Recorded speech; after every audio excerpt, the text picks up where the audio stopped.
আসসালামু আলাইকুম। আমরা আজকে আসছি ইভোক এগ্রো আমাদের খামারে। ওনাদের আজকে সিব্বিগুলোকে আপনাদেরকে দেখাবো। সিব্বিগুলো আসলে সামনাসামনি না দেখলে বুঝবেন না যে কত বড় বড় সিব্বিগুলো।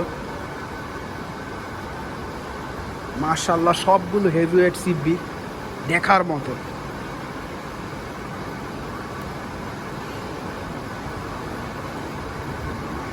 বিশাল সাইজের সিব্বিগুলো,